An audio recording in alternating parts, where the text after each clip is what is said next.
Health টিপসে আপনাদের সবাইকে স্বাগতম জানাচ্ছি। আমাদের আজকের আলোচনার বিষয় অতিরিক্ত পাকা কলাটি কি করুন নতুনের মতো তরতাজা।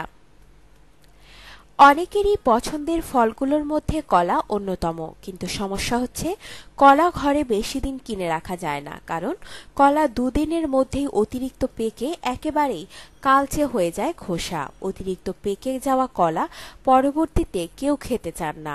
অনেকে এই অতিরিক্ত পেকে যাওয়া কলা অন্যান্য খাবারে ব্যবহার করেন অথবা ফেলেও দেন, কিন্তু আজ থেকে দুটোর কোনোটাই করতে হবে না। কলা অতিরিক্ত পেকে গেলেও খুব সহজ উপায়ে একেবারে নতুনের মতো তরতাজা করে ফেলতে পারবেন। মনে করছেন এটা আবার সম্ভব কি করে? বিশ্বাস হচ্ছে না? নিজেই জেনে নিন জাদুকরি খুবই সহজ এই পদ্ধতিটি। যা যা লাগবে: অতিরিক্ত পেকে যাওয়া কালচে ধরনের কলা, একটি জিপলক ব্যাগ, এক ব্যাগ চাল, একটি হেয়ার ড্রায়ার। পদ্ধতি: প্রথমে অতিরিক্ত পেকে যাওয়া কলাটি একটি চাল ভর্তি জিপলক ব্যাগের ভেতরে ঢুকিয়ে নিন। লক্ষ্য রাখবেন ব্যাগের ভেতরে যেন বাতাস না থাকে। যতটা সম্ভব বাতাস বের করে ব্যাগের মুখ বন্ধ করে নিন।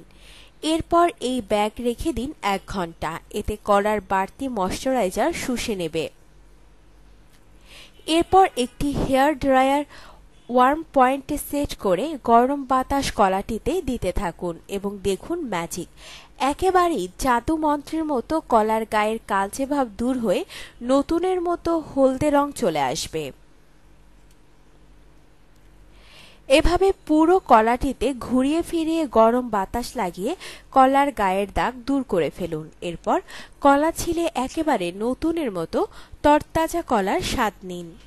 এভাবে বেশ কয়েকটি অতিরিক্ত পেকে যাওয়া কলাও একেবারে তরতাজা করে ফেলতে পারেন নিমেষেই। নিজেই চেষ্টা করে দেখুন একবার। আপনার জীবনকে আনন্দময় করে তুলতে এবং বিভিন্ন স্বাস্থ্য টিপস ও পরামর্শ পেতে আমাদের চ্যানেল সাবস্ক্রাইব, লাইক ও শেয়ার করবেন। ধন্যবাদ।